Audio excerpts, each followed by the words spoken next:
Boas tardes, grazas ás persoas que nos acompañastes tamén pola mañá, polo esforzo de, agardar a esta segunda parte, a esta sesión aberta, e grazas ás que vindes agora a acompañarnos, nunha sesión cun formato un pouco diferente. Tres cousas moi breves. O formato, efectivamente, a aquelas persoas que coñecedes as actividades do Consello da Cultura Galega, pois non vos resultará descoñecido. Este formato en diálogo que tamén, por exemplo, do ciclo Pensarmos, polo tanto, é un formato habitual nesta casa, que ten como un dos obxectivos crear eses espazos de diálogo e de debate, e esta sesión vai ser iso, un momento de diálogo e de debate no que agardamos que vos tamén teñades tempo para participar. A segunda cuestión que quería dicir é que esta é a primeira das actividades que organizamos en común coa Fundación Jove, representada aquí por Susana, que será que modere a sesión. Esta é unha colaboración que iniciamos con moita ilusión a partir dun convenio que asinamos recentemente as dúas institucións. Xa estamos preparando a seguinte actividade deste ano 2022 o camiño está por diante, estamos tamén abertas a suxestións, ideas, demandas para este traballo en común. E logo a terceira é que, efectivamente, esta é unha sesión que se integra nunha actividade da Comisión Técnica de Xestión e Políticas Culturais que vai, ao longo deste curso, pasar revista ao que foron algunhas das políticas culturais da transición, obviamente. Neste caso, aquela que estivo centrada na construción dos grandes contedores culturais, neste caso dos grandes museos, dos grandes museos de artes plásticas e visuais. E esta é unha liña de traballo que quere, de alguna maneira, deixar constancia que pasaron 50 anos dende 1972. En 1972, algunhas persoas o saberedes, e cada as máis novas ou as de fora non, morren en Ferrol dous obreiros represaliados pola policía, dous obreiros que protestaban por unhas mellores condicións de traballo, e de alguna maneira en Galicia consideramos que ese momento, 1972, é un punto de inflexión e que de alguna maneira dá comezo ao que podería ser a nosa transición particular. Entón, esta liña de traballo nosa pretende un pouco saír do esquema imposto polos 40 anos de autonomía recentemente celebrados e repensar un pouco toda esta cronoloxía histórica con outros marcos, buscando outros marcos, buscando outros significados, e, polo tanto, entendemos que hai que ver que pasou nos 70, mesmo que pasou en Galicia a finais dos 60, no mundo do asociacionismo cultural, local, etc., porque iso, de alguna maneira, nos permite entender mellor o que aconteceu despois. E, polo tanto, esta é unha sesión, efectivamente, dedicada a isto en concreto, a ese modelo dos grandes museos, e, non podíamos contar con mellores convidados que o director do CEGAC e o director do Museo Reina Sofía, que van a abordar esta cuestión desde as súas particulares experiencias.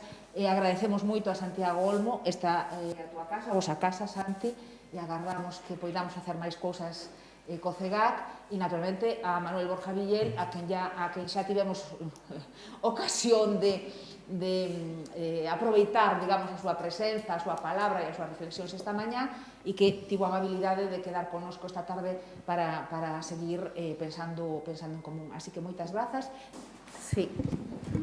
Bienvenidos a todos. Muchas gracias, Dolores. Muchas gracias, Manuel Borja Villel y Santiago Olmo, por hacer posible este encuentro. Desde la Fundación María José Jove y en el marco del acuerdo de colaboración con el Consello da Cultura Galega, queremos de alguna manera reforzar nuestro apoyo al sector cultural de Galicia y contribuir a la generación de debates e intercambios de experiencias como en este tipo, en este caso facilitando la visita de Manuel y que se pueda desarrollar esta jornada, situarnos o poder dos museos. Me gustaría decir que Manuel Borja Villel, comisario, escritor, es director ahora mismo del Museo Nacional Centro de Arte Reina Sofía desde 2008. Antes lo fue del MALBA desde el 1998 al 2007 y de la Fundación TAPES desde 1990 al 98. Manuel es un referente en gestión, habiendo dirigido 3 espacios culturales con 3 planteamientos que mantienen un ideario común y que ha ido implementando y desarrollando en función de cada centro y también del contexto en el que le ha tocado desarrollarse, ¿no? Bueno, este trabajo le ha llevado, sin duda, a situar al Reina Sofía como museo imprescindible en el panorama internacional. Santiago Olmo es crítico de arte, editor y comisario. Entre los proyectos que ha comisariado podemos destacar la representación española de la Bienal de Sao Paulo en el 96, la propuesta española de la Triennale de Milán en el 2001, la Bienal de Pontevedra en el 2010 o la Bienal de Guatemala en el 12. Desde 2015 dirige el CEGAT como resultado de un concurso público. Bien, pues por entrar en materia, bueno, quería comentar que ambos dirigen museos que son centros de arte contemporáneo con colección propia. Esto es importante, el contar con una colección de partida, que presentan modelos que, a fin de cuentas, son un poco los resultados de las políticas culturales puestas en marcha en la década de los 80, en un periodo de transición, y que, bueno, por un lado, el Reina Sofía, fruto de políticas estatales, y el CEGAT sería una referencia en cuanto a políticas autonómicas, ¿no? Estas políticas estaban basadas, en la mayoría de los casos, en la obtención de unos rendimientos de tipo económico y turístico, vinculados en ocasiones a planes estratégicos de reorganización de las ciudades, ¿no? Y, bueno, alejados en muchos casos, desafortunadamente, de otras implicaciones de calado social. En este contexto se inicia en el 90 el Reina Sofía, el CEGAT en el 93, previamente el Iván Olcán, entre otros, ¿no? Por poner algunos ejemplos. En la mayoría de los casos se trata de organizaciones funcionales y estructurales dependientes que de alguna manera condicionan, o de alguna manera no, totalmente condicionan la gobernanza, la financiación y la posibilidad de contratación de equipos. Y que además presentan un alto grado de burocratización administrativa que ralentiza todos los procesos de trabajo. Por su parte, el CEGAT mantiene total autonomía en cuanto a programación y desarrollo de contenidos. Sin embargo, carece de competencias en cuanto a gestión económica y posibilidades de contratación de personal. En el caso del Reina Sofía, podemos decir que se trata de un centro privilegiado en este sentido porque, bueno, cuenta con una ley propia, una fundación de coleccionistas y una fundación de amigos del museo, que de alguna manera le dota de otra autonomía y que además permite unas vías de incremento de colección de obra de arte y también posibilita una política de trabajo colaborativo en red más amplia de lo que quizás puedan generar otro tipo de museos. En el Reina la función de la colección es fundamental, ¿no? Y en el transcurso de estos 14 años, la dirección llevada a cabo por Manuel bueno, ha permitido someter a crítica los modos de leer la historia, integrando lo privado, lo público y entendiendo el museo como custodio de lo común.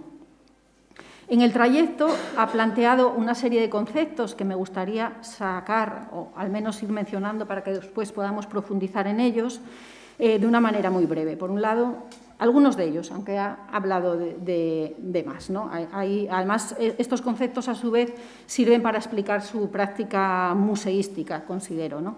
Por un lado, habla del museo de lo común, en relación a la idea de museo como servicio público.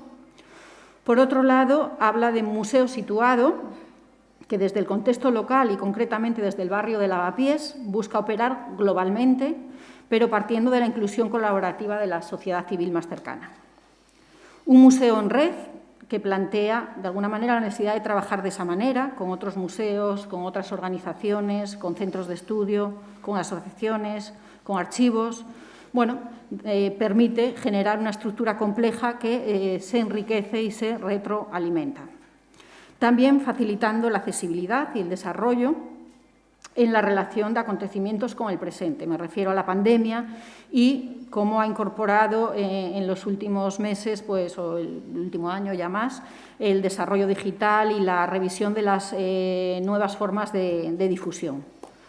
En este sentido, y en las últimas conversaciones, también he podido ver que se introduce el concepto de museo-hospital, atiende a al museo como un lugar para curar y cuidar y para el desarrollo de la idea de ayuda de lo común, ayuda común. Bueno, no me voy a extender mucho más, simplemente decir, refiriéndonos a las políticas anteriores donde se contextualizan los dos modelos que tenemos como ejemplo aquí, que realmente, por un lado, estas políticas son planteamientos desactualizados, que realmente, además, potenciado por la situación COVID, ya casi post-COVID en la que nos encontramos, esperemos que sea así, plantean la necesidad de abordar un cambio, ¿no?, del sistema cultural, que está en crisis, que eso somos todos conscientes y lo sabemos, y que conduce quizás a la necesidad de una nueva transición, ¿no? Si las leyes vienen de una transición, ahora quizás sea el momento de establecer esta nueva transición, que debería partir del cambio de leyes, pero quizás eso sea más complicado, y que pasa por incorporar la transformación digital y por afrontar nuevos retos acordes a nuevos retos y nuevos objetivos acordes al momento actual. Bueno, esta es mi pequeña introducción al respecto. Yo creo que vosotros sois los que tenéis mucho que decir en relación a vuestros modelos de trabajo y ya directamente paso a daros la palabra. Muy bien. Muchísimas gracias, Susana. Muchas gracias a todos por estar aquí. Quiero agradecer al Consello da Cultura Galega especialmente esta invitación y esta posibilidad de mantener esta conversación con Manolo, que es la oportunidad de poder tener en público algunas conversaciones que hemos mantenido durante mucho tiempo en privado, y compartir siempre es algo extraordinariamente grato, útil y necesario. También agradecer a Susana González y a Garledo y a Encarna Lago por la oportunidad de que esta mañana hubiéramos podido debatir muchos de los problemas que tienen las instituciones museísticas y los centros grandes o pequeños en Galicia, pero que son comunes a otros en otros lugares, ¿no? Y realmente, para enlazar con lo que estaba comentando Susana, ese momento de creación de los museos a final de los 80 y primeros 90, el concepto, el modelo, los modelos que se manejaban entonces son enormemente diferentes de lo que nos encontramos hoy en la propia práctica. Es decir, el concepto de museo que se manejaba cuando estos centros fueron creados hoy prácticamente es residual, aunque las normas nos obliguen de alguna manera a estar vinculados a esos modelos. Yo creo que lo que es muy importante es quizás el abordar esa transformación de los modelos de las instituciones y en estos últimos años, ¿no?, cómo la institución ha pasado de ser un receptor, un almacén, un espacio de visibilización, a ser muchas otras cosas, ¿no? La trayectoria de Manolo ha permitido justamente el poder pasar de unos modelos a otros, poder alterarlos, poder cambiarlos, y sobre todo que se ha tratado de modelos de distinta escala, con distintas necesidades, y me gustaría, para abrir el fuego, un poco el que pudiéramos abordar ese cambio, ¿no? Los cambios sustanciales que se han operado desde la base, ¿no?, en lo que es la práctica del museo.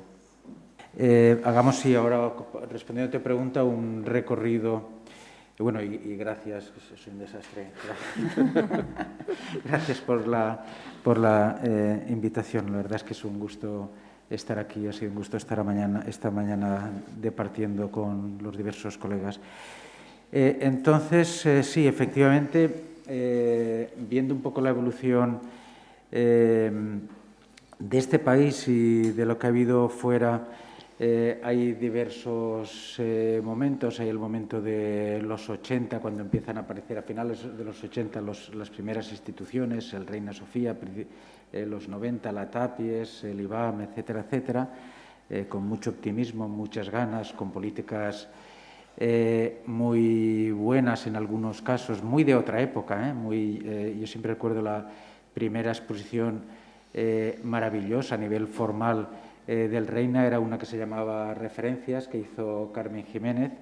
Era súper bonita, elegante, con obras que no se habían visto nunca.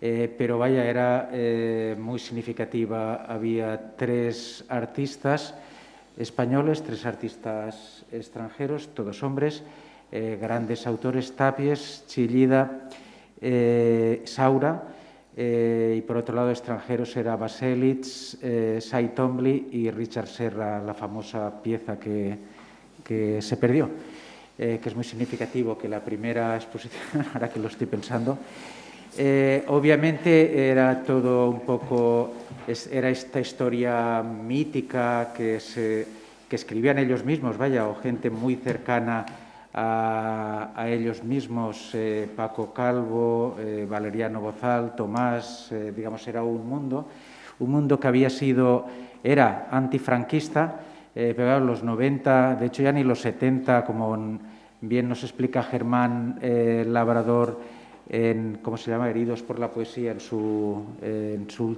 libro, digamos, incluso en el momento de la transición, el antifranquismo ya se estaba olvidando, se tenía muy presente a Franco, pero se estaba olvidando una serie de cosas que estaban ocurriendo alrededor. Y de algún modo ese es el problema, era el problema de ese tipo de exposiciones.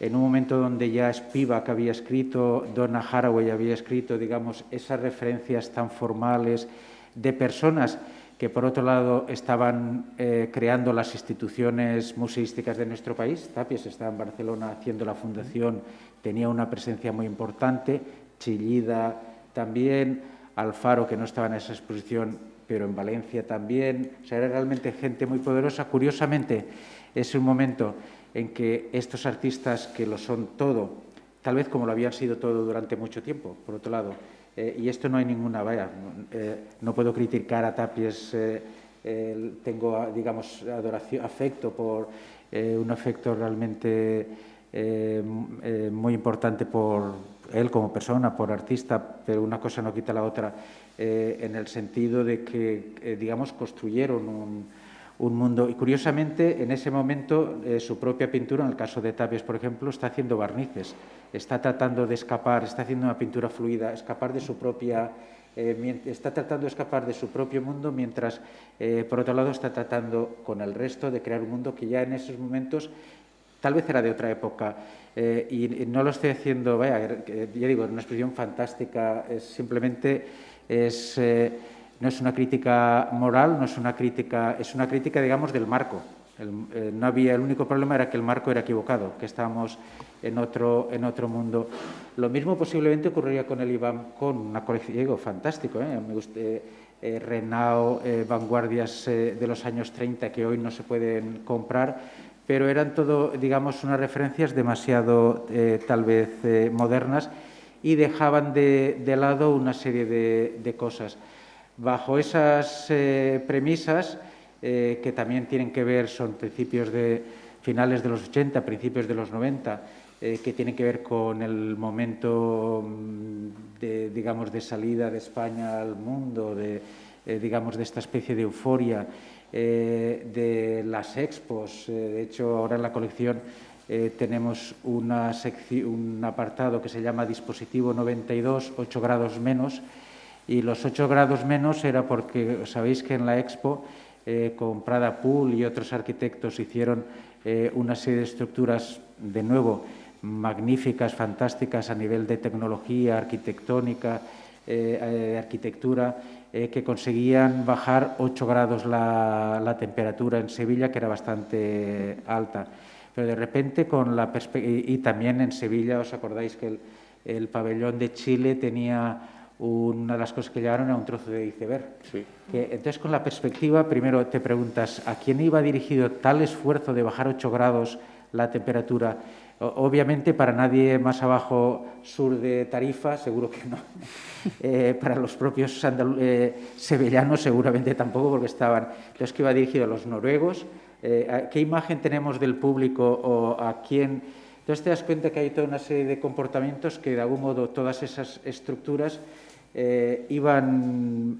Es trazo grueso, pero porque estoy hablando del marco, más allá de yo que sé, en el IBAM se hacían exposiciones maravillosas en ese momento de Moholy Nagy, de Mata Clark, o sea, no hay es crítica del marco, donde básicamente para mí había dos elementos claves, que son el museo como motor turístico, motor que atraiga gente, que atraiga espectacular, maravilloso, el Museo de los 5 últimos minutos, siempre joven, parecía una película de estas de Straub-Huillet donde nadie envejece nunca, o el Museo de la identidad catalana, pues el momento de las autonomías, identidad o la identidad nacional española, y de ahí que de algún modo y de hecho en Barcelona, que llevan toda la vida en crisis con estos temas, cuando entré en el MACBA, en un momento llegaron a haber 2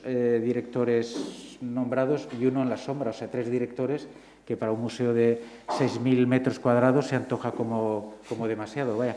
Y básicamente cada uno tenía un referente. Uno respondía a la Generalitat y tenía más bien esta idea de crear un museo dirigido de que mostrase, digamos, la contribución de Cataluña al arte moderno, que además, por otro lado, es un tipo de nacionalismo que es casi siempre subalterno, es como tratando de demostrar lo buenos que hemos sido, digamos, en el mundo, vaya, cuando más bien debería ser al revés. Aquí estamos, ¿no? Sí, es. Y luego, por otro lado, había la otra línea que era en aquel momento más del ayuntamiento, que era que tenía que ser moderno, joven, whatever it means, porque significaba. Y luego una estructura, estaba la fundación privada, que a su vez tenían otro consejero, otro asesor, que esto tiene que ver con otra cosa. Todo esto al final es que siempre acaba siendo una pregunta. Lo siento, acabaré pronto. Todo esto es para acabar a hoy, o sea que no es que me he perdido, estoy tratando de llegar. Y luego, por otro lado, porque has hablado de la financiación, estaba en el caso del MACBA, Ayuntamiento, Generalitat, Fundación Privada, pues, vaya, en abstracto es perfecto. La fundación compraba obras, el ayuntamiento paga una parte, pero el problema es, al final, ¿quién paga? Es, por unos por otros, el museo quedaba un poquito. Entonces, todo esto, durante los 80, 90, entre que se construían cosas, se inauguraban, había más o menos ya nos quejábamos en aquella época porque nunca se acaba de llegar a nada, comprábamos siempre cositas, bueno, el IBAM compraba revistas años 30 en una época que se podían comprar revistas, ahora tampoco, pero ya parecían o fotografías, parecía como cosa menor porque nadie estaba comprando, afortunadamente, los grandes Baselitz, las grandes. Lo único que se compró fue el Serra y se perdió. O sea que esto es broma porque sé que creo que está por aquí el autor. O sea, pero ¿qué pasó todo esto? 2007-2008 es la gran crisis, por supuesto. A duras penas a nosotros, y de algún modo el Reina es la joya de la corona, nos recortaron el 45% en 2 años, que es, bueno, básicamente ten en cuenta que la luz, la electricidad, todo continúa, es un gasto, y al resto de instituciones, de algún modo la fiesta se terminó, de algún modo. Y nos dimos cuenta de que no había una estructura, de que se había favorecido mucho los edificios sin pensar si eran sostenibles o no sostenibles. Hubo bastante de aquello de echar al niño con el agua sucia, parecía que era el sector del mundo de la cultura el que era culpable de todo esto. Pero lo bueno, digamos, o lo malo de la crisis es que realmente dejó desnudo un sistema. Lo bueno es que dejó al sistema desnudo. Nos dimos cuenta de que el sistema no funcionaba. ¿Qué alternativas hay? La alternativa es empezar de cero. Empezar de cero es no los edificios, sino las personas. Empezar de cero es no tanto las audiencias como la agencia política, no tanto la cultura espectacular como la creación, no tanto el corto plazo como el trabajo de investigación. Y entonces yo planteaba el trabajo en tejido, en red, que además creo que puede ser sostenible. O sea, creo que además no es simplemente pedir por pedir. O sea, creo que es posible con el tejido que tiene este país realmente construir algo que sea como mínimo distinto, algo además que tenga en cuenta una ventaja que tenemos nosotros, y es que somos puente, más que ser, digamos, el alumno aplicado que tiene que demostrar que Tapies está a la altura de Baselitz, o Saura a la altura de Saitomli, o Chillida la de Richard Serra, pues igual habría que hablar de que en este país ha habido Maruja Mayo, que además, aparte de que sea de aquí, de que experimentó el exilio, que el exilio es una condición contemporánea, la diáspora, cómo escriben la historia aquellos que no tienen territorio, cómo se escribe la historia cuando la lengua que hablas no es la tuya. De hecho, Borges decía que la lengua no la hablamos y que la lengua nos habla a nosotros. Cómo tratamos de hacer un arte o una cultura que es crítica cuando, de nuevo, el marco es un marco que ya nos lleva en una dirección determinada. Y bueno, ya para acabar, porque si no me enrollaré mucho, y vamos a simplemente marcaría una cosa, que hay una distinción en inglés que en castellano no existe, que es la diferencia entre play y game. Game es el jugar con unas reglas, yo que sé, juegas al fútbol y eso quiere decir que hay dos porterías, hay unas líneas que si te sales es fuera, se juega con una pelota. El play, que es lo que saben hacer muy bien los niños, los artistas, los investigadores, es inventarte las reglas continuamente, que es lo que hace la cultura fronteriza, es lo que reivindican pensadores como Fred Moten o poetisas como Gloria Anzaldúa, es trabajar en la frontera, trabajar en lo que no es binario, trabajar donde no hay opciones, trabajar donde tú vas creando tus propias reglas y de repente te inventas 5 balones, 3 porterías, inventas que no haya 2 equipos, sino que todo sea un equipo que juegan con todos. Y ese cambio que tal vez, esto para, digamos, animar un poco, esta mañana nos ha salido un poquito pesimista a todo, en el sentido de que obviamente sí, la crisis es tremenda, es una crisis tan profunda, hay tantas desigualdades que como nos descuidemos vamos a acabar con una 6ª extinción, donde no van a desaparecer los dinosaurios, sino nosotros. Pero por otro lado es un momento donde, digamos, las opciones son abiertas y donde posiblemente este país, por ser un lugar de algún modo que es frontera, está entre el norte y el sur, está en relación a Latinoamérica, obviamente no la Latinoamérica españolista sino otra que debemos reinventar, digamos que debemos reinventar decolonizándonos a nosotros mismos. Y yo ahí creo que España podría ser un lugar de encuentro. Seguramente nosotros ya no nos entendemos, pero sí que podríamos ser un lugar donde la gente se pueda entender. Y ahí creo que la cultura, el arte podría tener un papel importante. Sí, efectivamente, yo también estaba interesado en ver cómo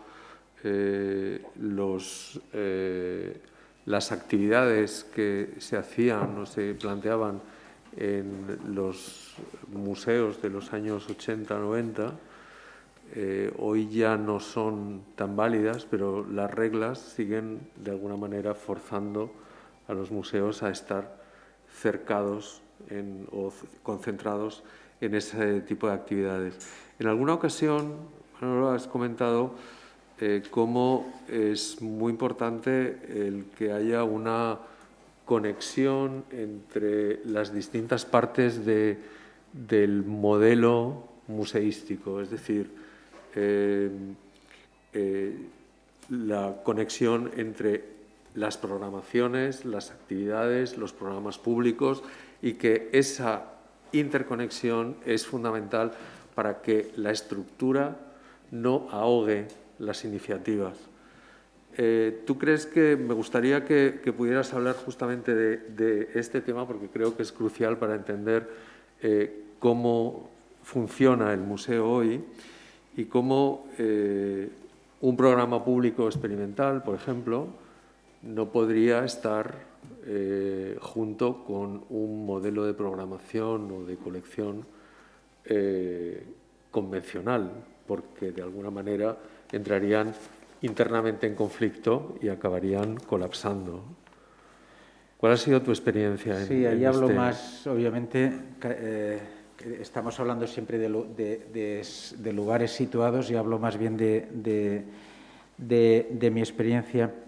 En mi experiencia sí que creo que las cosas, por lógica, están interconectadas. O sea, no puedes hacer, digamos, un poco el trabajo del director de un museo es, por un lado, trabajar con historia del arte, trabajar con los artistas, trabajar con los coleccionistas, con los patronos y crear espacios de libertad para uno y para otro. Y eso sí que exige, digamos, tener un cierto objetivo o una cierta idea.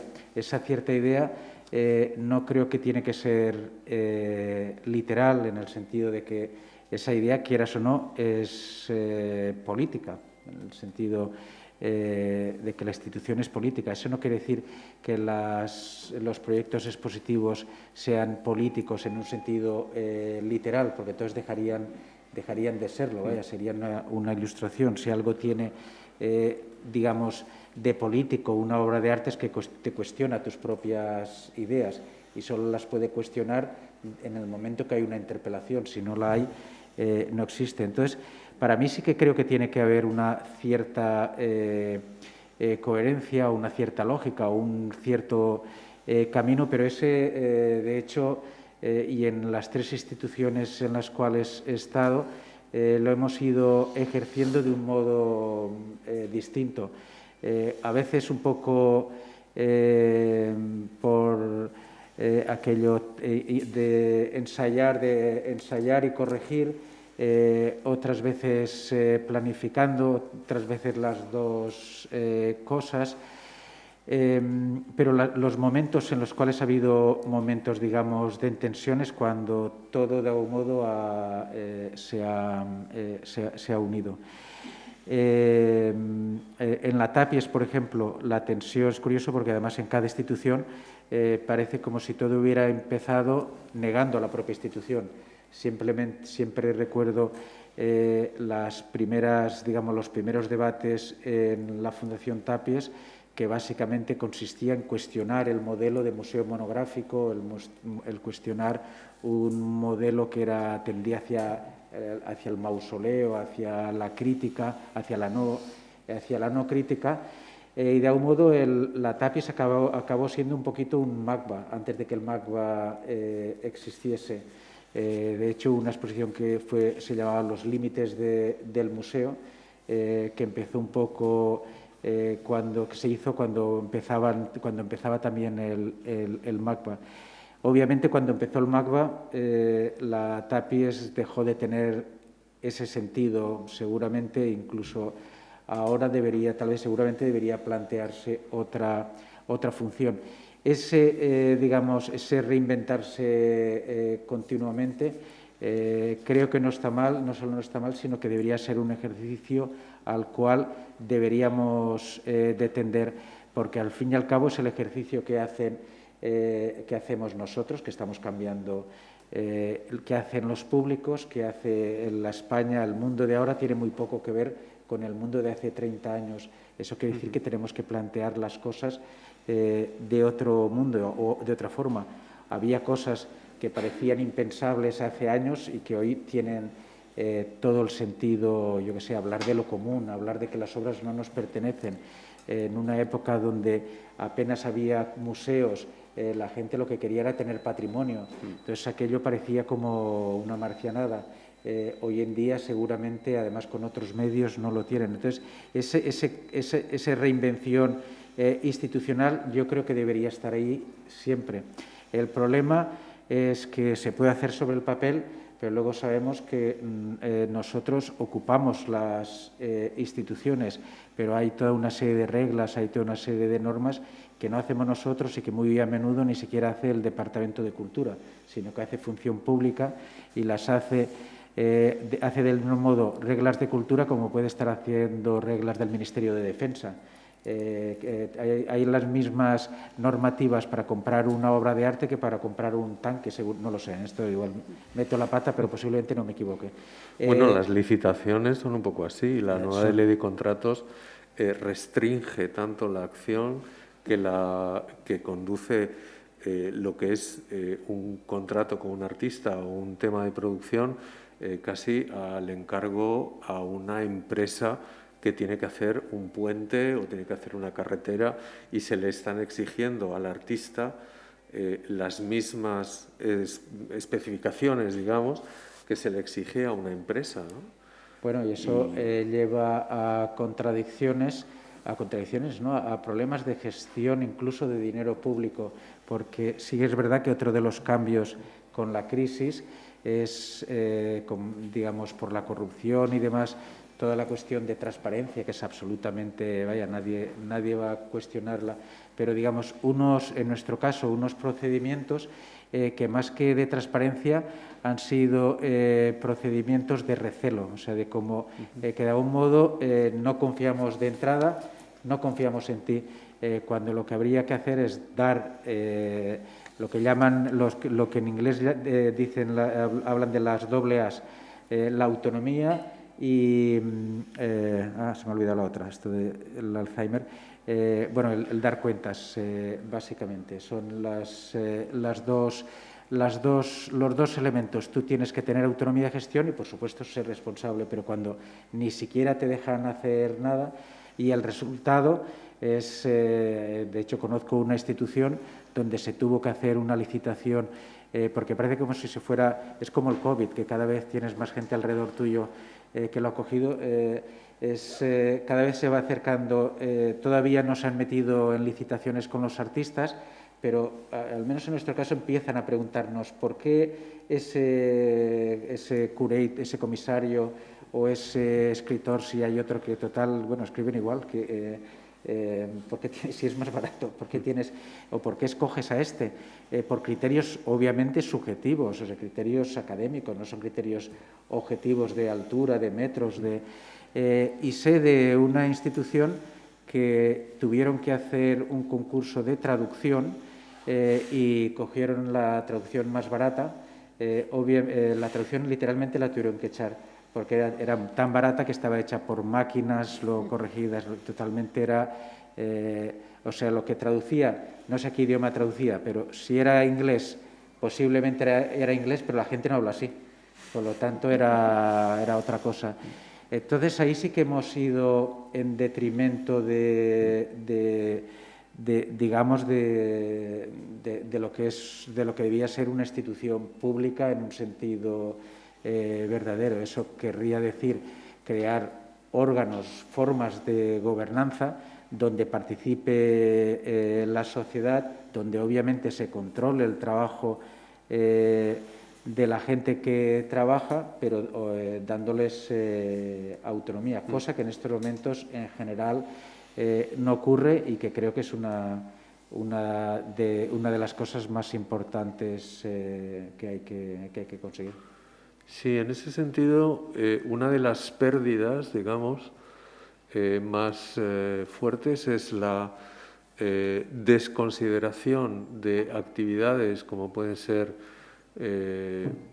un fotógrafo, fotografía, diseño, como actividades que pueden ser intercambiables, donde se puede licitar y, sin embargo, me refiero a fotografía que puede ser hasta de un laboratorio, son temas de día a día que ocupan a la gestión casi, yo diría, en torno al 75% del tiempo, si no es el 80% o más, ¿no?, de resolver estos pequeños problemas que acaban lastrando, de alguna forma, lo que es la energía de la institución. Y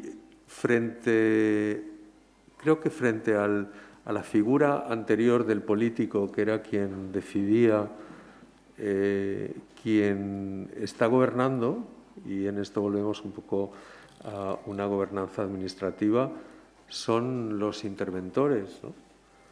La intervención y lo que son las normas propiamente administrativas. De aquí, una de las cosas que son, yo diría, uno de los logros en tu trabajo, en tu trayectoria, ha sido precisamente el conseguir una autonomía para el Reina. Pero este tipo de problemas se han mantenido. ¿Cuáles son los límites de esa autonomía? Sí, por un lado, también es verdad que desde la crisis hasta ahora ha habido una especie, de nuevo aquí fuera, también una especie de batalla contra lo público, de hacerlo básicamente de sospecha, vaya, sobre lo público, de creer que lo público es sin eficaz, y claro, sin eficaz si no tienes gente, si, como decíamos esta mañana, hay instituciones que tienen plazas de halconeros, pero no tienen plazas de alguien que esté trabajando en la web. Obviamente, sí, una institución, si no hay plazas, si no tiene gente, será, o sea, lo público así será ineficaz. Y ha habido una tendencia general a privatizar. Privatizar es básicamente externalizar. Y eso que ha ocurrido, eso tiene un nombre que se llama neoliberalismo, que básicamente es reducir el Estado a un Estado policía, donde, digamos, todo funcione con empresas privadas, que todo funcione, digamos, en función de recursos económicos y no en función de las personas, donde no se reivindique lo común, donde no se reivindique los afectos, donde, digamos, lo único importante sea la competitividad, etcétera, etcétera, etcétera, donde lo importante sean las ferias y no, de hecho, es bastante significativo. En los años 50 el preceptor era el crítico. Luego en los 60, en los 70, digamos, la época de los grandes artistas, cuando te iba un Boyce, un Mario Mers, a una exposición, marcaban. Hoy en día son los coleccionistas, que es, de hecho, ir a la Feria de Basilea es muy significativo. La preview, la buena de verdad, está reservada a los coleccionistas. Y luego ya van, bueno, y a los directores de museo, porque hay una cosa que siempre me ha sorprendido, y es estas 4 o 5 grandísimas galerías que además acumulan todos los estates o todos los legados, tienen grandes espacios, franquicias. Además, las franquicias a veces están pagadas con dinero o tienen facilidades públicas, como mínimo. Pueden pagar grandes salarios a los colaboradores, porque igual, yo no lo sé, ahora me lo estoy inventando, pueden tener una parte de las ventas, pero sea por lo que sea, pagan buenos salarios, hacen grandes exposiciones, no tienen que hacer 300.000 papeles para comprar un lápiz. Todo esto, pero sin embargo es curioso, y te habrá pasado, de repente alguna de estas galerías te vienen muchas veces te vienen continuamente ofreciéndote sus artistas, y digo, ¿para qué me necesitas? Pero hay una cosa que ellos no tienen, que es la historia, que nosotros sí que la tenemos. De ahí que, de algún modo, hay una cosa que es la historia en común, la historia compartida, que los museos o las universidades todavía representamos, y creo que esa es nuestra fuerza. Y creo que también y por tanto habría que utilizarla, igual que habría que utilizar, reivindicar lo público, que sobre todo con la pandemia se ha visto que es obviamente, espero que nadie lo duda ya en cuestiones de sanidad, de educación y lo mismo a nivel de cultura. Y creo que en estos momentos, respondiendo a tu pregunta, nosotros tenemos ley propia, tenemos bastante, digamos, o tenemos una esfera relativamente protegida a nivel de autonomía artística. A nivel de contratación estamos, como todo el mundo, con unas leyes súper complejas, unas leyes que obligan a la mitad del staff, bueno, la mitad, ojalá fuese la mitad, obligan a todo el staff a estar continuamente haciendo pliegos, más pliegos, a Ds, a Os, a Bs, a Zs. De hecho, acaba siendo todo, además, con cosas absurdas. Hay una ley que es lógica, que todo tiene que ser digital en estos momentos. Y luego, no sé a vosotros, pero nosotros en algún caso nos han pedido una prueba de lo que estamos haciendo para asegurarse que no nos llevamos a casa, yo qué sé. En este caso era un concurso de marcos y toda la licitación era digital y querían una prueba del marco. Entonces, ¿qué haces? La escaneas. Entonces, digamos, hay cosas bastante absurdas, pero estamos en esa situación que no ayuda y que si esos recursos y esas energías fuesen a la creatividad, creo que sería importante. Por consiguiente, yo creo que la batalla, digamos, esas son las limitaciones, aparte de recursos, como todos, aparte de precarización laboral, aparte de que no hay plazas, de que tenemos menos gente ahora que hace bastantes años atrás, y los museos en general todos han crecido muchísimo. De hecho, no se parece nada, aparte de las diferencias políticas que hemos visto, los museos a finales de los 80, principios de los 90, era aquello como decían los pintores antiguos, yo pinto y ya está.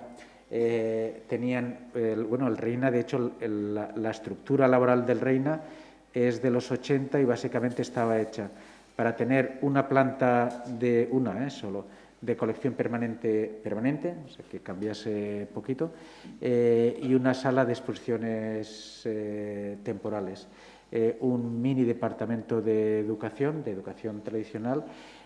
Todo esto no tiene que ver, ahora hacemos como 20 o casi 25 exposiciones temporales, la colección va cambiando continuamente, hay programas públicos, hay un centro de estudios, hay trabajo en red, en colaboración, y por tanto es absolutamente otra cosa, y sin embargo la estructura se ha quedado. Entonces yo sí que creo que es fundamental, yo diría dos cosas. A nivel interno, digamos, de estructuras de museos, reivindicar la función pública, el servicio público, esto quiere decir las personas por delante de los números, y los números me refiero a los dineros y a los algoritmos, a todo tipo de números. Por otro lado, la reivindicación de esta función pública, de la autonomía, y una autonomía que obviamente tiene que llevar un control por una serie de organismos, pero esos organismos no pueden ser los contables, que al fin y al cabo te da la sensación de que, yo que sé, a nosotros nos hicieron nos pusieron una nota fea porque en un momento los patronatos del Reina duraban poco tiempo. Y el interventor nos dijo que tenían que durar más. Digo, pues mira, discutiremos un poco, yo qué sé, lo haremos, nos tomaremos un café. Entonces, pero claro, como cuando tienes que cuantificarlo, te vas fijando, es como si un contable llevase, y los contables cuentan, es como los teleñecos, aquellos que 1, 2 y 3, pues eso. Entonces, creo que hay que, y de cara afuera, yo creo que habría que empezar a reivindicar, porque luego hay otra cosa, digamos que hemos tenido la autonomía total, que te dan toda la gente que quieras, a mí también, que nos dan presupuesto. por mucho que nos dan espacios ya no solo para exponer, sino espacios para habitar, para hacer talleres, sería lo ideal, vaya, firmamos ya, ¿no? Pero aún así, cuando la mayoría de las obras están en manos de 5 galerías, literalmente, que tienen todos los legados, cuando tienes la gente de Oriente Medio, si eres un museo de Bellas Artes, que es, bueno, yo he pasado haciendo la exposición de Marruecos que hicimos, fuimos a diversos estudios de artista y antes habían pasado el Madhaf, el Museo de Arte Árabe de Doha, comprando literalmente, no un cuadro o dos, y dices, qué pena, me han quitado el que quería, o sea, comprando todo el estudio. Entonces, digamos, con lo cual, ¿qué haces? Entonces, contra eso, creo que voy a empezar a reivindicar algo que es fundamental y que a veces se nos olvida, que la cultura no es de nadie, que nadie tiene derecho, o sea, que de los Emiratos o cualquiera tiene derecho a comprar lo que sea, pero las obras son patrimonio de todo el mundo, y reivindicar lo común de la obra de arte, del conocimiento, porque a nosotros nos expropian las máquinas continuamente todos nuestros conocimientos, esto reivindicar. Creo que obviamente esa batalla solo puede ser de carácter internacional, pero creo que habría que hacer este esfuerzo de cara adentro, pero también de cara afuera, porque si no seguiríamos sin poder hacer nada. Hay una cosa que, con respecto a la autonomía, tengo la impresión de que esa autonomía ha permitido al Reina, por ejemplo, enriquecer los equipos, ¿no? Enriquecer con gente externa, a través de becas, a través de ayudas, de programas internacionales, de poder recibir investigadores que están trabajando durante un tiempo. De hecho, la impresión que uno tiene cuando ve ahora la colección, Vasos Comunicantes, los distintos capítulos, son proyectos entrelazados donde participan muchas personas, más allá del propio equipo. No quería incidir ahora mismo en la colección, que me parece un tema importantísimo, sino en cómo el Reina ha podido integrar esas personas, digamos, externas, y cómo ha sido ese proceso también de actualizar la propia plantilla, ¿no? El equipo básico del museo. Vale, eso ha sido, digamos, teniendo en cuenta que la RPT, la relación de puestos de trabajo, no ha cambiado, que función pública sistemáticamente, bueno, no sé, aquí en Madrid, para darte una plaza tiene que ser función pública y luego Hacienda, una que es la que te da la plaza y la otra que te da el dinero. Si la que te da el dinero no te lo da, no hay nada que hacer y nunca se ponen. Yo llevo 15 años, nunca se ha puesto de acuerdo y por tanto cuesta bastante hacer. De hecho, a lo que nos enfrentamos, quitando los primeros años de bonanza, donde sí que, para ser justos, nos dieron plazas y pude hacer, digamos, para ser justos, cuando llegué tuve la suerte de que me permitieron crear un pequeño equipo, cosa que no es de unas 7 u 8 personas, que cualquiera son la jefa de exposiciones, la jefa de colecciones.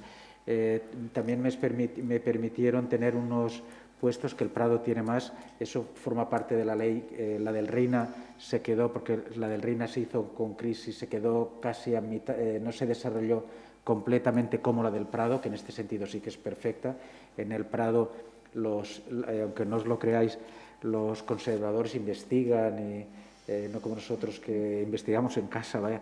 O sea, investigan, tienen plazas de alta dirección que les permiten, digamos, con todas las garantías que exige lo público, pero permite, digamos, a la dirección crear su propio equipo, cosa que está bien.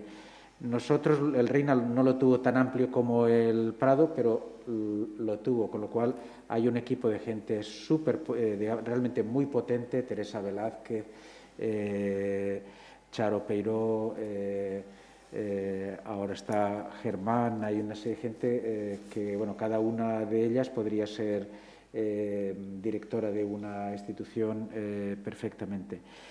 Pero aparte de eso, lo que hicimos rápidamente fue crear toda unas, porque aún así, bueno, aparte de que ha habido un cambio generacional, hay curadoras conservadoras jóvenes como Lola Hinojosa, Cristina Cámara, que son muy buenas, o Chema en cine, Chema González, que es muy bueno. O sea, hay una generación de gente más joven muy buena que ha permitido al Reina crear un staff.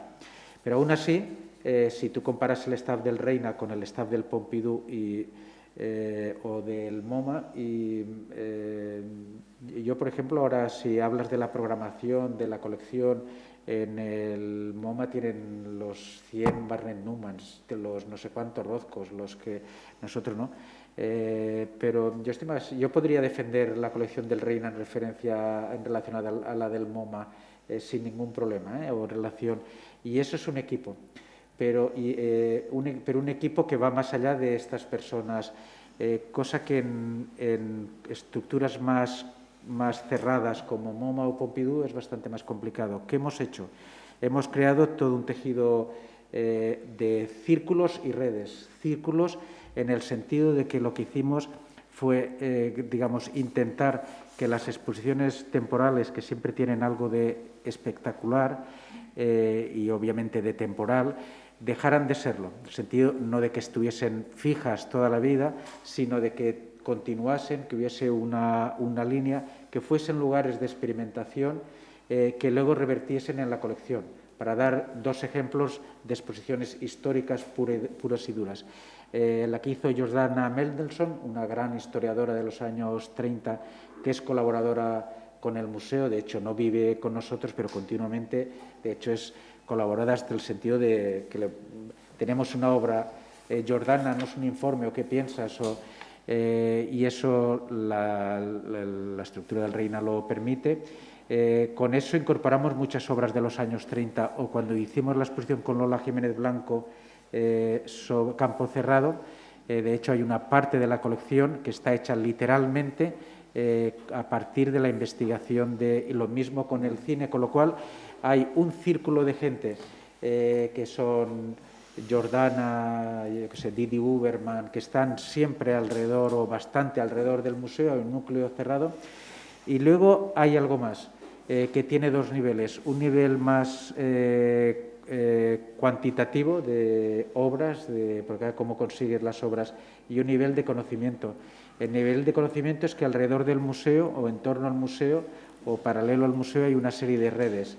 La red de conceptualismos del sur, la red del Instituto de la Imaginación Radical, la Fundación de los Comunes. Cada uno aporta, tiene su mundo, pero hay elementos de confluencia, y en esos elementos de confluencia, por ejemplo, hay toda una serie de investigaciones de la red de conceptualismos del sur que no es que el Reina sea expropiado, no lo hace en absoluto, en el sentido de que colaboramos, de que, por ejemplo, si hay, me lo invento, bueno, o no me lo invento, es literal, el archivo CADA que investigamos, hicimos una exposición, la red, que es una red que cree que los archivos deben crearse en su sitio, que tienen sentido en su sitio, prefirió que el archivo CADA del colectivo chileno se quedase en Chile, y se quedó allí con investigación nuestra.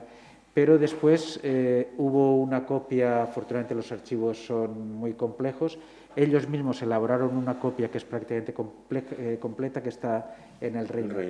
Todo eso ha permitido. Y luego lo que hicimos fue, sobre todo en la época de la crisis, donde dejamos de tener dinero de adquisición y obviamente todas estas ideas no funcionan, lo que hicimos fue crear dos fundaciones, una de los amigos, que en un principio los amigos, de hecho hay una anécdota que cuentan ellos, que hace años los amigos del Reina no les gustaba mucho el museo.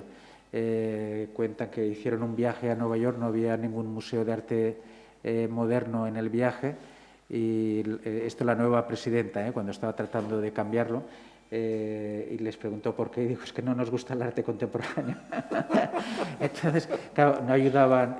Ahora hay una nueva presidenta que está ayudando muchísimo. Lo que quiero decir es que se hicieron esa fundación, Amigos, cambió, y luego se hizo una fundación de coleccionistas, donde está Pati Cisneros, estaba, ahora se ha jubilado, está Jorge Pérez, hay toda una serie, están los Steinbrücks, digamos, hay grandes coleccionistas.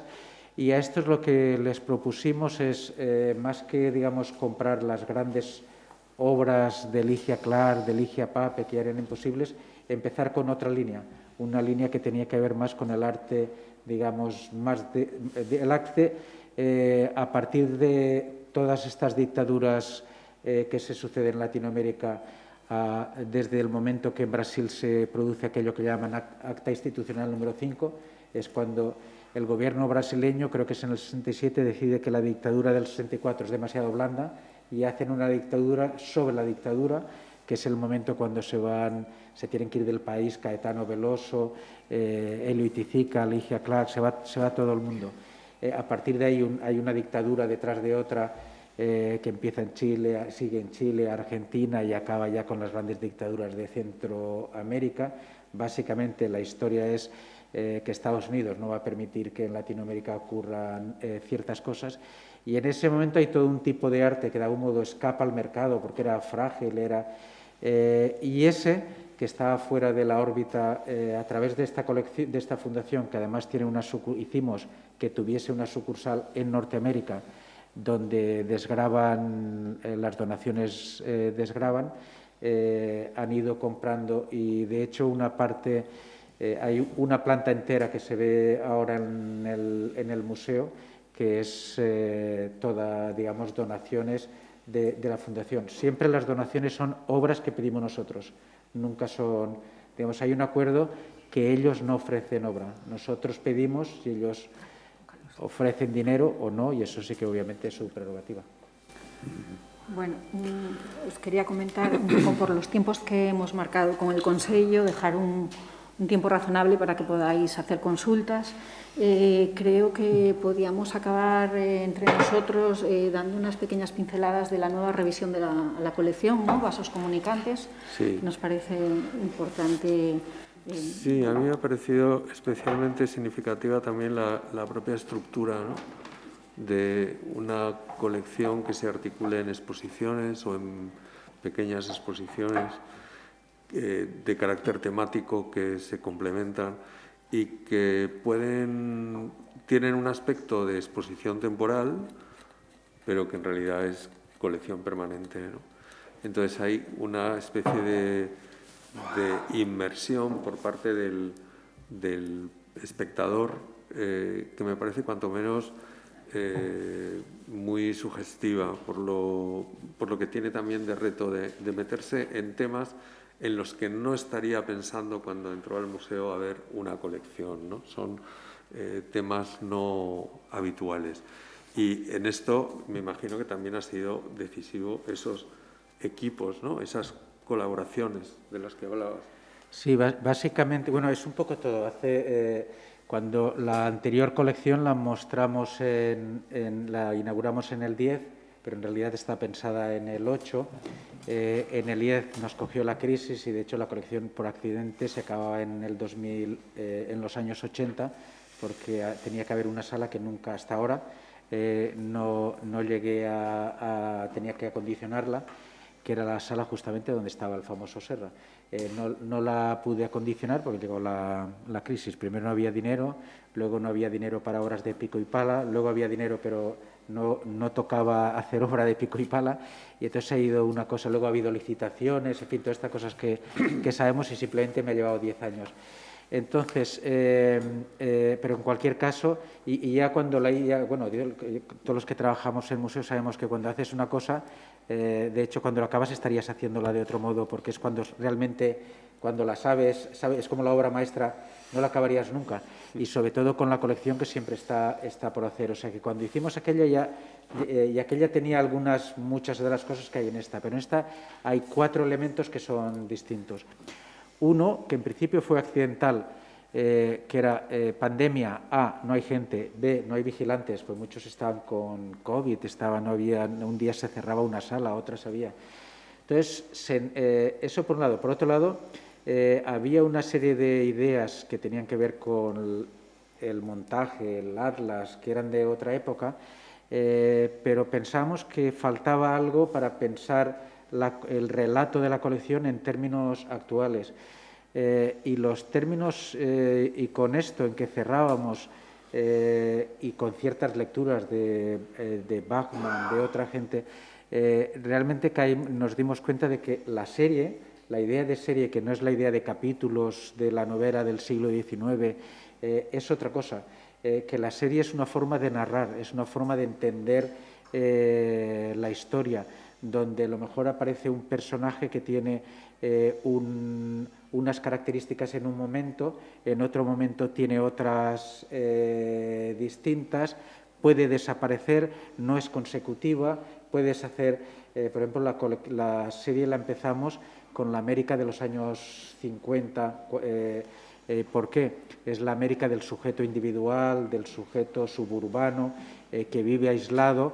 El vivir aislado te da libertad, pero te da miedo, donde hay una separación entre la casa y la oficina, pero la casa es también, con la tesis de Beatriz Colomina, una fábrica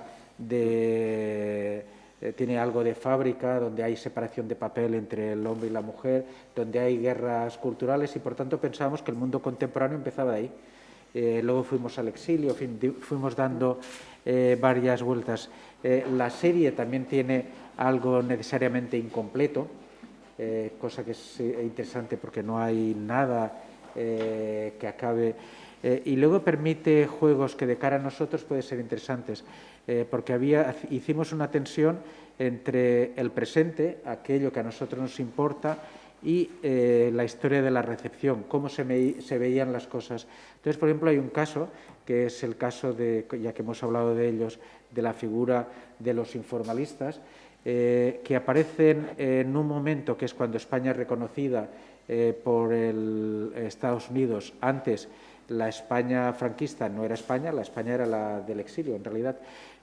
Aparecen, entonces tratamos de reconstruir la expresión del MoMA, la expresión del Guggenheim, con todos sus deseos, con todos sus qué querían hacer, cómo querían romper con Franco, pero al mismo tiempo ser universales, cómo querían ser universales, pero al mismo tiempo ser súper españoles. De hecho, toda la exposición es blanco y negro, como si el blanco y negro fuese español, no sé por qué. Sí. Y entonces vemos estas figuras y luego las volvemos a ver en los 80, cuando tienen un papel determinado en el contexto de la documenta, cuando tienen un papel institucional y al mismo tiempo en su obra están escapando, cuando además están viendo la documenta y están viendo lo que quieren. Lo que hemos hecho en Documenta 7, que aquí fue muy importante, el comisario fue Rudi Fuchs, que además fue uno de los asesores del Reina Sofía en los 80, hemos reconstruido una serie de obras, digamos, hemos recreado un poco el ambiente de una cierta documenta, donde efectivamente había el elemento de transvanguardia, que aquí se dice del neoexpresionismo, pero había muchísimas otras cosas y que además no estaban en nivel de inferioridad respecto al neoexpresionismo. De hecho, Rudi Fuchs era muy amigo de Bruce Nauman, Kuhn Ellis, Mario Mers, y estos predominaban incluso por el tipo de obras. Entonces, cuando entras y ves la sala y ves una obra grande de Bruce Nauman, Franz Gerhard Walter, Miriam Kahn, que de hecho pensamos que la hemos descubierto ahora cuando ya Rudi Fuchs, solo que nadie la veía. Entonces, es esto, está Barceló como con una obra de la época, y al mismo tiempo hemos puesto un vídeo, y en el vídeo es un vídeo de la época de televisión española, donde aparecen algunos críticos, algunos artistas, aparece Rudi Fuchs, y parece que el espectador, lo que tú estás viendo en el Reina y lo que está viendo en el vídeo, lo que ellos dicen no tiene nada que ver, porque ellos están hablando de una vuelta a la pintura. Realmente es como... y entonces esa tensión entre lo que ves, entre lo que dices, entre lo que se veía en su momento, creo que es algo que es importante, y esos saltos es algo que esta noción de serie te permite que tal vez en una historiografía más tradicional no se nos hubiera ocurrido. No sé si mientras tanto a mí también me parecería importante saber cómo se proyecta esa programación hacia el exterior y qué determinante es el Departamento de Programas Públicos, ¿no? Que ya habías iniciado en el MACBA y, bueno, qué supone dentro de Reina Sofía también. Sí, mira, hablando, esto todavía no sé cómo lo hice porque no había el departamento de, ahora creo que sería incapaz, el departamento de programas públicos no existía, por tanto no había gente y ahora es totalmente insuficiente, pero son como 20 y de algún modo en el 2008 todavía se podían, ahora es realmente, yo creo que ahora sería imposible, ¿eh? Entonces se hizo este departamento que para mí es muy importante por varias razones. Por un lado, porque es el departamento que tiene que ver con lo performativo y lo performativo es fundamental, digamos, lo que estamos haciendo es performativo, siempre es una relación. Conforme me miras, igual estoy cambiando la frase porque pienso que igual lo voy a decir mal, y entonces ahora con las mascarillas es más complicado. Entonces, lo performativo realmente, el que haya, entonces, digamos, esto era importante, uno. Dos, el Departamento de Programas Públicos tenía que ver con la idea de centro de estudios, también tiene el archivo y digamos que el museo sea un lugar de producción de conocimiento que tiene que ver con el largo plazo, tiene que ver con el que no haya, digamos, unos objetivos de producción determinados. Era fundamental. El crear, el trabajar tenemos 2 másters y un grado, pero al mismo tiempo tenemos toda una serie de cátedras, porque quieras o no, los másters y el grado, por muy abiertos que sean, son estructuras normativas. El crear otro tipo de educación era, digamos, siguiendo en la línea del PEI de Barcelona, del MACBA, era fundamental y, por tanto, por todo esto era básico. Pero además, la idea de programas públicos, lo público implicaba también, hay un área en el público que se llama Museo en Red, que es, digamos, la estructura que permite, es como una gran hernia en el cuerpo del museo que se abre digamos, a otro tipo de instituciones que permiten hacer lo que el museo no puede, que eso es importante, saber que tú ocupas un lugar y que puedes hacer determinadas cosas. Es como si quisiéramos hacer como Fiscarraldo, llevar un barco a través de la montaña, o sea, hay algo, bueno, al final fracasa, obviamente. Entonces, sabes que, digamos, yo siempre he defendido la estructura de lo común, pero la administración no es común, es pública, que es distinto. Pero lo público permite el crear otro tipo de estructuras, el crear convenios, relaciones. Que serían estructuras paralelas, ¿no? Externas. Externas. Sí, sí, sí. Donde hay convenios, hay actuaciones, donde en algún momento, creo que te lo comentaba, ha habido, son totalmente autónomos, acciones que incluso han puesto, digamos, la estructura del museo en riesgo. Sí. No en riesgo, porque sí que hay un elemento, que eso es una diferencia también entre los 90 y ahora. En los 90, cuando al menos nosotros trabajamos con colectivos, con gente externa a la institución, había un cierto recelo, tal vez lógico, respecto a la institución. Era como, si te daban, digamos que había siempre un riesgo a que te cooptasen. Ahora realmente sí que creo que hay una especie de, pues eso es la importancia también de los afectos que hablamos esta mañana. Hay una complicidad, hay saber que, digamos, la gente que trabaja en el museo trabajan guardias, trabajan. Hay artistas que tienen nombre, otros que no, y que son proletarios de la cultura, y por tanto el entender, digamos, el que haya estas complicidades ha hecho que, sobre todo a partir de un momento, la relación sea súper fluida a todos los niveles, a niveles incluso de cosas como vamos a traer a esta persona, os genera conflicto, creéis que la hacemos nosotros y vosotros no aparecéis, o sea, realmente hay un tipo de relación que creo que es muy buena, o la red de conceptualismos del sur, es una estructura de lo común. Las cosas no son de todo el mundo, y no son de todo el mundo, se negocian continuamente. Eso la Administración, imaginaros que las leyes de contratación las negociamos asambleariamente cada vez que hacemos. Entonces, obviamente no se permite, pero sí que te permite, y por tanto programas públicos para eso es fundamental. Entonces, bueno, un poco esta relación entre museo, movimientos sociales y ciudadanía se establecen. ¿Cómo surgen esas redes? ¿Cómo se fueron estableciendo? ¿Son propuestas de las propias asociaciones hacia el museo contacta por cercanía, en algún caso barrio, otras son a nivel, bueno, pues internacional, ¿no? Investigación latinoamericana o... Hay de todo. Las primeras iniciativas siempre han salido desde el museo, en el sentido, por ejemplo, la primera que hicimos en la Tapies, la ciudad de la gente, era cuando en Barcelona había aquel consenso casi absoluto, el 90 y pico % de la gente estaba encantada con la ciudad. No se podía criticar absolutamente nada, entonces decidimos hacer, digamos, la Barcelona gris, la Barcelona de los barrios, la Barcelona que no estaba... y entonces ahí fuimos nosotros que empezamos a intentar contactar, a conocer gente, y unos te llevaron a otros.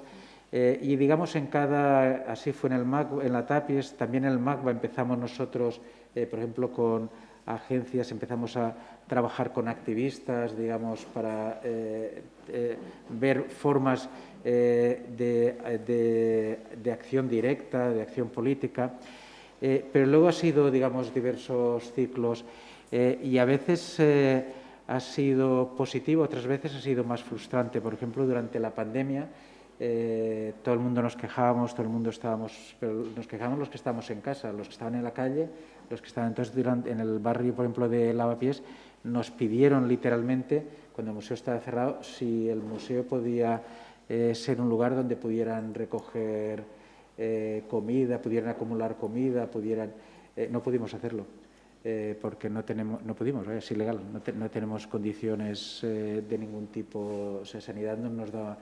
Entonces lo que pudimos hacer era ayudarlos a otro tipo de cosas, o sea, que a veces simplemente no se puede, y por tanto otras veces nos han pedido ayudas para, sobre todo, funcionamos bastante bien, obviamente, como altavoz, porque quieras o no, entonces, digamos que es mutuo, a veces lo hacemos bien, a veces menos mal. Pero vaya, estamos... Me llamó la atención también alguna de tus últimas conversaciones que hablas un poco del cambio de formato, el plantear otras experiencias dentro del museo, más íntimas o más enriquecedoras. ¿A qué te refieres exactamente con este planteamiento? Sí, eso puede parecer una contradicción con haber inaugurado una colección de 15.000 metros cuadrados y 2.000 obras, no sé qué, pero de algún modo la experiencia de las obras son experiencias, digamos, los relatos son, tú puedes ir una vez, leer un microrelato y de algún modo es más íntima, es más personal. Creo que tenemos Juan de Nieves, que quiere intervenir. Muchas gracias por contarnos la actividad que has desarrollado con tu equipo durante estos 15 años en el Reina, los que te seguimos desde los tiempos de la Fundación Tapies, incluso que hemos trabajado contigo en algunas ocasiones, pues conocemos bien tu trabajo. Creo que has hecho un análisis a lo mejor no tan centrado en el mundo digamos, de las ideas que se pretenden transmitir desde la institución, sino más bien digamos, de cómo se organiza o de cómo se ha organizado la institución a lo largo de estos años, a través de los programas públicos, a través de la colección. Yo, desde luego, no puedo más que admirarme por el trabajo que llevas haciendo en el Reina, ¿no? Y el que has desarrollado en otras instituciones anteriormente. Y desde luego la colección, sin duda, es un elemento importantísimo para todos los que somos agentes en el ámbito del arte discusión y de consenso y de disenso, ¿no?, de las cosas que habéis hecho tú y tu equipo, ¿no? A mí me gustaría un poco escuchar también a Santi, puesto que a nosotros nos interesa mucho,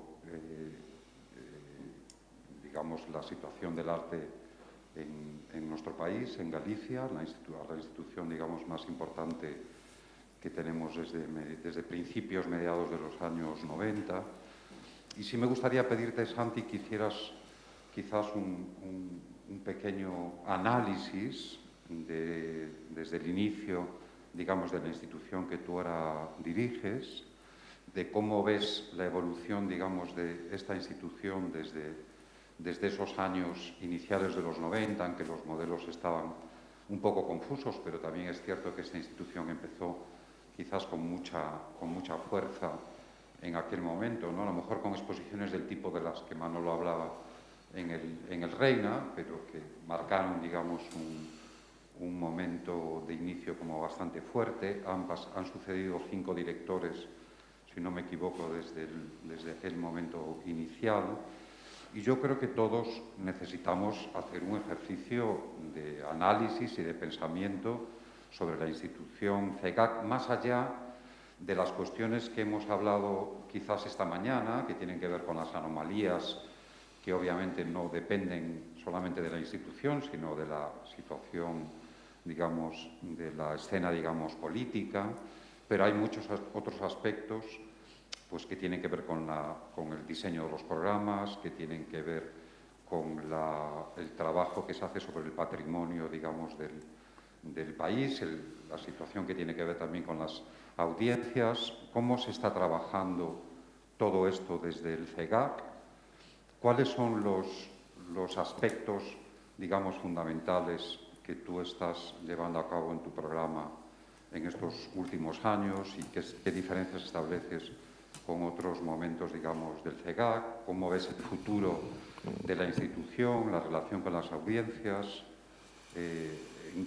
en qué están basados verdaderamente los programas que tú estás llevando a cabo en este momento. Creo que es importante para todos nosotros conocerlo, digamos, aunque seguimos el programa que estás haciendo, pero que nos puedas comentar esto con un poco más de detenimiento.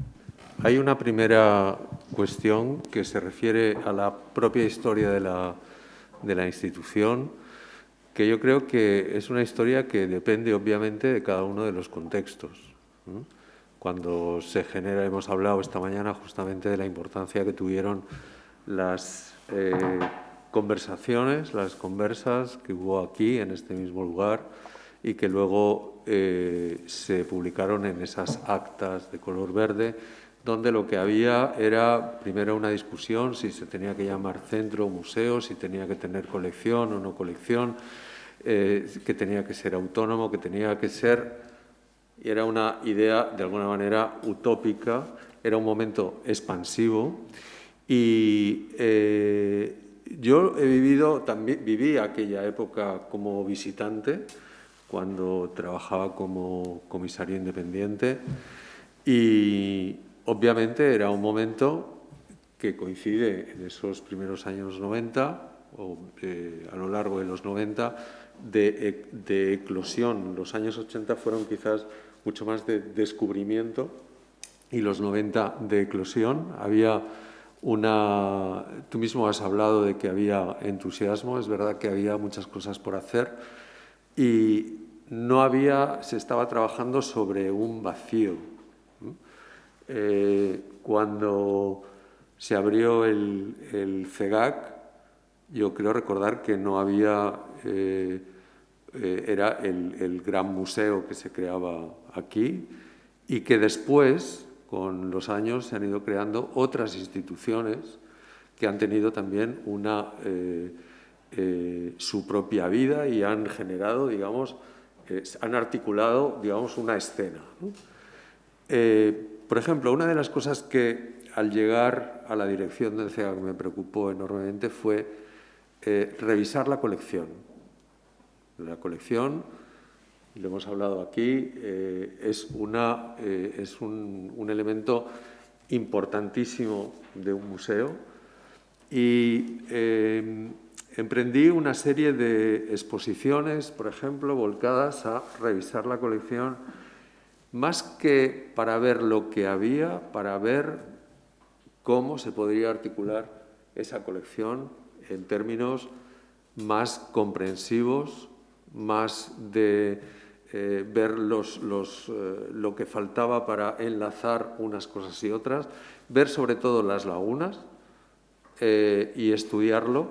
Y justo antes de la pandemia, estuve pensando justamente en la necesidad de establecer o de crear un grupo de trabajo que pudiera trabajar efectivamente sobre la colección para ver de qué manera se podía articular una colección más coherente, ¿no?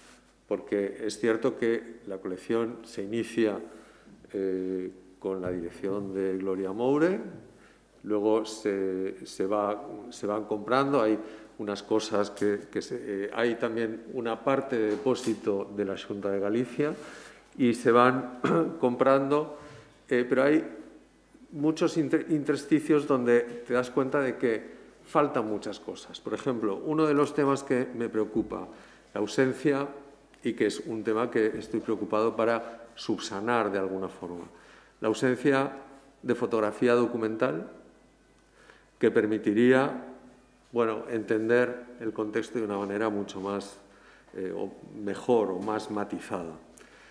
La ausencia de una colección o de poder tener en términos de archivo de lo que pueden ser, por ejemplo, documentos, carteles, invitaciones, revistas, todo un trabajo que, por ejemplo, Anxo Rabuñal realizó hace unos años en la Fundación Seoane, recopilando fanzines, todo un material que para una colección tal como la entendemos hoy, por eso la importancia de visualizar en perspectiva los modelos de las instituciones en las que estamos, ¿no? En aquellos años todo eso no entraba en la colección o no pertenece al ámbito de la colección.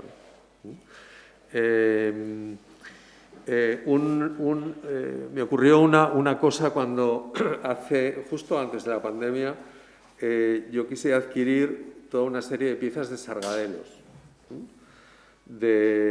Entonces, como no eran obras de arte, sino que eran objetos que estaban dentro de un ámbito de comercio, parece que había un problema para poderlo pasar a la colección. Y había una solución que era el que se pudieran adquirir como elementos de decoración.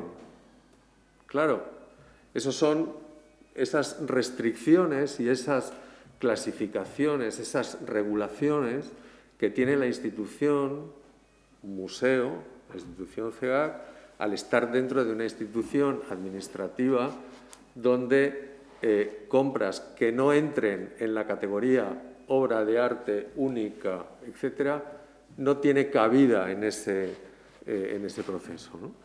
El caso es que luego llegó la pandemia, hubo algunos problemas y ahora yo creo que seguramente no vamos a poder adquirir esas piezas que estaban disponibles en aquel momento. Había algunas de esas piezas disponibles en las tiendas de Sargadelos, de Cervo, porque las he visto yo, ¿no? En este momento, ¿qué es lo que va a haber que hacer? Pues va a haber que hacer una negociación con la empresa, que ahora es privada, y ver de qué manera se puede, digamos, incorporar eso. Otro tema pendiente es la arquitectura. Me estoy refiriendo a temas gallegos, ¿eh? Es decir, por un lado diseño, fotografía, arquitectura, al menos en Galicia, que es donde tendría sentido justamente el poder coleccionar, pero para investigar. Ya la operación de poder integrar en la colección CEGAC el archivo fotográfico de Cela fue una oportunidad muy interesante que nos llevó justamente el año pasado a hacer la exposición de Carles Fonseré, en colaboración con CELA, un proyecto de un libro que nunca se llegó a publicar. Entonces, en este momento, esas son algunas de las cuestiones sobre el tema de la colección. También hay la idea de poder completar y especialmente algunos huecos de artistas gallegos que no están en la colección y poder continuar, porque cuando yo llegué en 2015 el presupuesto de compras era de 30.000 euros. Entonces, poder continuar la colección en términos internacionales, poder adquirir piezas que superen, que sean relevantes y que obviamente son piezas que tienen un coste muy elevado. En términos de exposiciones, las exposiciones están vinculadas también a ese concepto de reconstrucción o de consolidación de la colección. La crisis, el periodo de la crisis fue muy intenso, el CEAC sufrió enormemente. Fueron los años en los que estuvo dirigiendo la institución Miguel von Hafe y él tuvo que lidiar con una situación verdaderamente catastrófica. Y son conversaciones que he mantenido con él en muchas ocasiones y fueron momentos verdaderamente terribles donde había compromisos de compra y donde ya no había dinero para pagarlo. Y ese hueco es el que en estos últimos años hemos tratado de remontar. Pedro de Llano, por favor.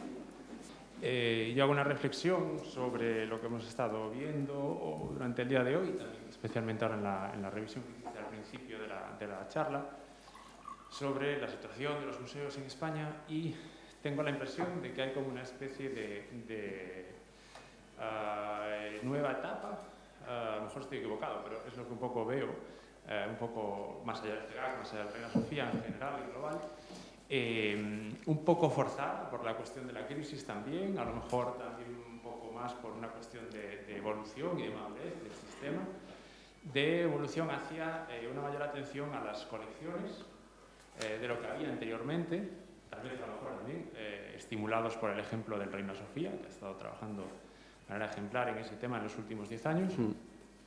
Y no son las colecciones, sino la idea de la colección permanente.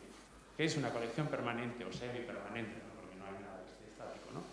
Esa idea creo que no era tan importante en los museos de arte contemporáneo, sobre todo autonómicos a nivel estatal, hasta hace muy poco tiempo, y veo que eso se está activando. El MACBA va a ampliar espacio porque quiere exponer la colección de una manera más sistemática. El IBAM tiene proyectos en la misma dirección. El Centro de Arte Contemporáneo en Sevilla tiene un proyecto aprobado muy ambicioso para un par de años también para ampliar espacio para almacenaje y exposición de la colección. Serralves, bueno, no es España, pero en un sistema ibérico están en la misma. Creo que Arraez en el Arteón también tiene proyectos parecidos, es decir, que todos los... En Sevilla. ¿Perdón? En Sevilla. Sí, Sevilla, lo acabo de decir, que están ampliando, tienen un proyecto muy concreto, ¿no? Para nuevos espacios. Todas estas instituciones, que son un poco los pares del CEGAC, digamos, un poco, no los pares del Reina Sofía, pero sí que están en diálogo con el Reina, cuando se ocupan de cuestiones de arte contemporáneo, van un poco en esa dirección. Me parece, creo que eso introduciría, si que se ve más racionalidad en las políticas más a largo plazo, ¿no? Porque cuestiones que no podría ahora detallar, pero que son evidentes, ¿no? En cuanto a los proyectos y a los programas de trabajo. Y la pregunta que os quería hacer es a Manuel Borgiel si este conocimiento que habéis acumulado a lo largo de los últimos 10 o 15 años en el Reina, ¿hay algún tipo de planes para hacer como una especie de transferencia o de diálogo con los museos autonómicos a ese nivel de colecciones, de diálogo, por ejemplo, pues esos capítulos que habéis ido generando. Estoy seguro de que los museos autonómicos también pueden tener planteamientos similares, ¿no? Que puedan estar, no idénticos, pero sí que puedan estar en diálogo con lo que habéis hecho allí. Si hay algún tipo de iniciativa a ese respecto desde el Reina o viceversa, si desde el CEGAC también hay algún tipo de interpelación al Museo Estatal. Es un museo que nos pertenece a todos, ¿no? No es el Museo de Lavapiés, es el Museo del Estado español y que debería estar representado de alguna manera en cualquier esquina. Si hay algún tipo de iniciativa en esa dirección, ¿no? A nivel Estado y autonomías. Vale, hay varias cosas. Por un lado, sí, creo que ahí se está produciendo un cambio de paradigma, que puede ir para bien o para mal, pero creo que se está produciendo, que tiene que ver con varios factores. Por un lado, sí que creo que las colecciones tienen más peso, pero no como las tenían tal vez en el 19, digamos, en los museos más tradicionales, no porque, digamos, sea más barato o deje de serlo, aunque obviamente la economía funciona, sino porque Marco Baravale, el crítico italiano, hablaba de que había durante la pandemia, escribió un artículo bastante bueno en que decía que había que cambiar de visitar los museos a habitar los museos, que no tiene que ver con aquello de los 90, cuando se hacían discotecas Manuel Clot hacía discotecas en los museos, sino que tiene que ver en una experiencia distinta, que es más íntima, que es más, que tiene que ver con, digamos, generar otros relatos, que tiene que ver con romper, digamos, estos moldes tradicionales. Y creo que eso se está produciendo, ¿eh? De hecho, se ve en el Reina, pero se está viendo en otros sitios. Eso es uno. Y eso tiene que ver también con, digamos, este cambio de colección, con algo que hace 15 años atrás casi te pegaban y era, digamos, la importancia del archivo. Y la importancia, el archivo al fin y al cabo es como una partitura. Las partituras pueden ser más o menos iguales, pero depende de quién la toque, suena de un modo o de otro. No sé si visteis la interpretación, la versión que hizo el Niño de Elche en el Reina de Valdelomar, que fue genial. Cogió un acto autosacramental que había hecho Valdelomar en los 40 y lo transformó en una cosa totalmente distinta y tenía un carácter, digamos, de instalación, de objeto, de performance, algo que rompe, digamos, todo, digamos, estas categorías tradicionales. Y creo que, y eso es una colección, es un archivo, de hecho es un auto sacramental donde Valdelomar ponía de repente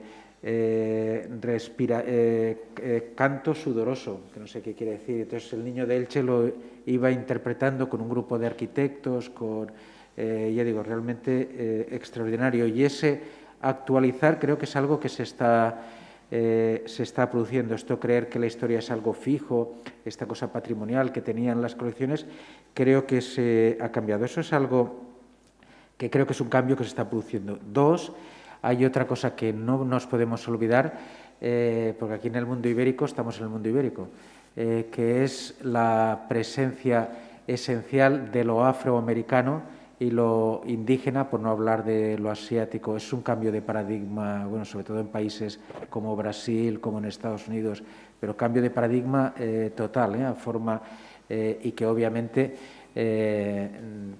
nos afecta y tenemos que tenerlo, digamos, en cuenta y creo que está.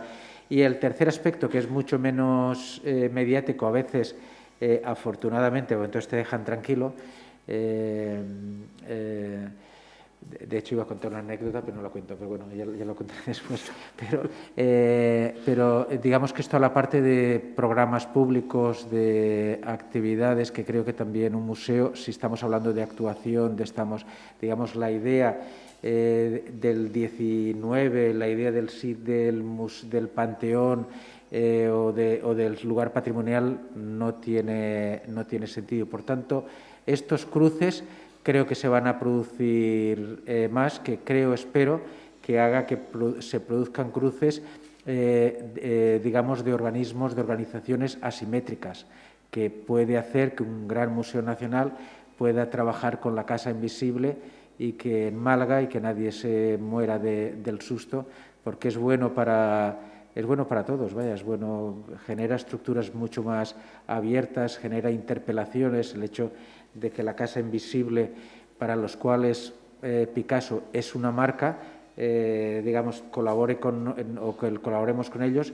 significa una interpelación constante a una institución que tiene el Guernica, y por tanto eso se está dando.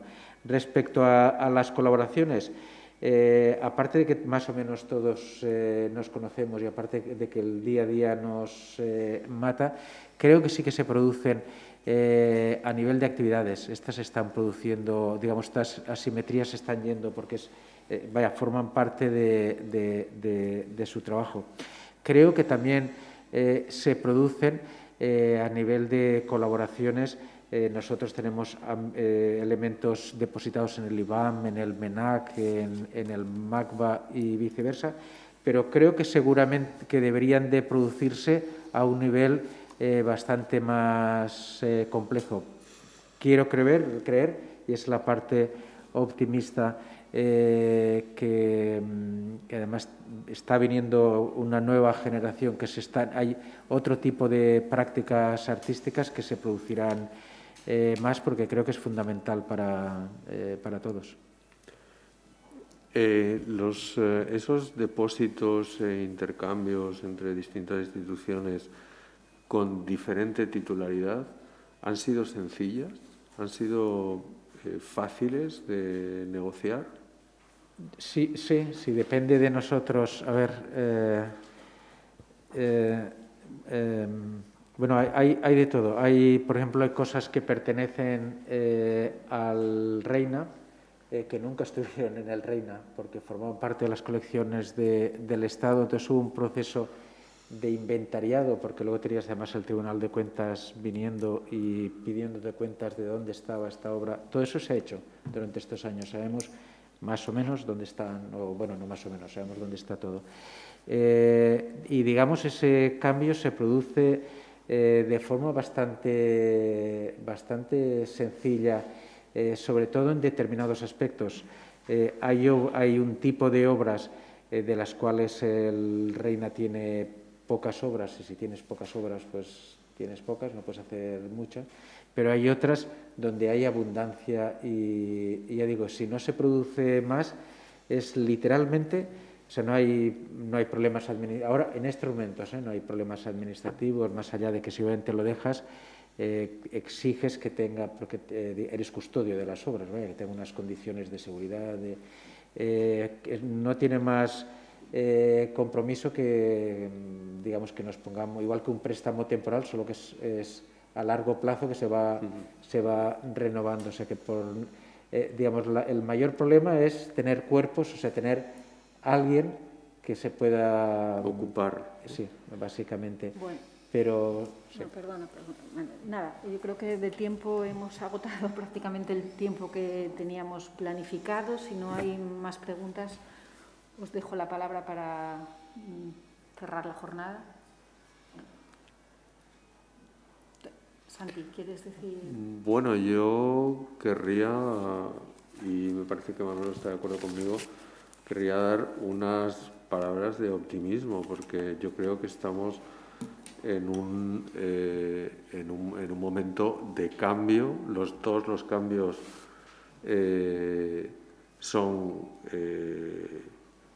terribles, porque a veces está en un lugar donde no hay suelo, es como una tierra de nadie, pero yo creo que se están abriendo muchos canales de distintos modos de colaboración. Yo creo que hay espacios para generar nuevos modelos de trabajo, a pesar de ese peso administrativo que hemos estado hablando desde esta mañana, que es quizás uno de los mayores problemas. Pero creo que hay las posibilidades de grandes resultados. Para mí es un ejemplo del trabajo que habéis ido realizando en estos últimos años en el Reina con tantas dificultades y con la capacidad para sacar adelante ese proyecto de colección, ¿no? Es decir, en un momento en el que nosotros, por ejemplo, aquí tuvimos que tomar la decisión terrible de prolongar las exposiciones que estaban planteadas para el primer trimestre, para la primera parte del año, prolongarlas hasta el año siguiente, justamente por esas dificultades que también eran dificultades para el equipo, para que el equipo pudiera trabajar adecuadamente, ¿no? Y fue enormemente desgastante. Por tanto, el ver esos resultados pues es un ejemplo extraordinario. Bueno, yo insistir en lo mismo. El hecho de, con todas las dificultades que estemos aquí, que digamos haya una serie de instituciones que digamos que éstas tengan un peso, creo que es absolutamente importante. Y el optimismo tiene que ver con la actitud. Vaya, esta mañana lo decíamos, vivimos una época de urgencia y la urgencia exige que de algún modo todos nos impliquemos. El hecho de que haya tanta gente cada vez más intentando hacer un cambio creo que es importante y por consiguiente yo creo que hay que seguir.